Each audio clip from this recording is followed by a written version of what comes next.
भारतीय संविधान के जनक ही नहीं, देश के पहले कानून मंत्री भी थे डॉक्टर भीमराव अंबेडकर। जानिए उनसे जुड़ी कुछ अनसुनी बातें। हर साल 14 अप्रैल को डॉक्टर भीमराव अंबेडकर की जयंती के मौके पर अंबेडकर दिवस मनाया जाता है। इस दिन को अंबेडकर जयंती या भीम जयंती के नाम से भी जाना जाता है। उन्हें भारतीय संविधान का जनक भी कहा जाता है।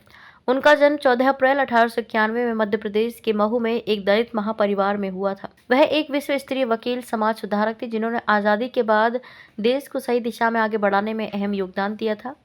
अंबेडकर की जयंती के मौके पर आज हम आपको बताएंगे डॉक्टर भीमराव अंबेडकर से जुड़ी कुछ बातें, जिन्हें आप शायद ही जानते होंगे।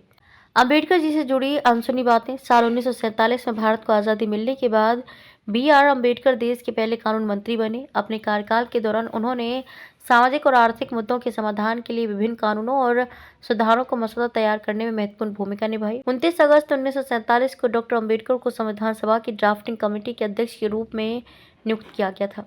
इस समिति को नए संविधान का मसौदा तैयार करने के लिए जिम्मेदार थी। अंबेडकर जी का असल सरनेम अंबावडेकर था। महाराष्ट्र के रत्नागिरी जिले में उनके पैतृक गांव अंबावड़े के नाम से लिया गया है। हालांकि उनके शिक्षक महादेव अंबेडकर ने स्कूल रिकॉर्ड में उनका उपनाम अंबावडेकर से बदलकर अपना उपनाम आम्बेडकर कर लिया था, क्योंकि वह उनसे बहुत प्यार करते थे।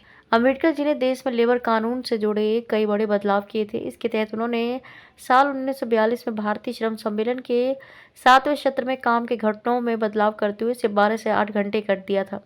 बाबा साहिब न सिर्फ विदेश में इकोनॉमिक्स में डॉक्टरेट की डिग्री हासिल करने वाले पहले भारतीय थे, बल्कि वह इकोनॉमिक्स में पहले PhD और दक्षिण एशिया में इकोनॉमिक्स में पहले डबल डॉक्टरेट होल्डर भी थे। वे अपनी पीढ़ी के सबसे ज़्यादा शिक्षित भारतीयों में से भी थे।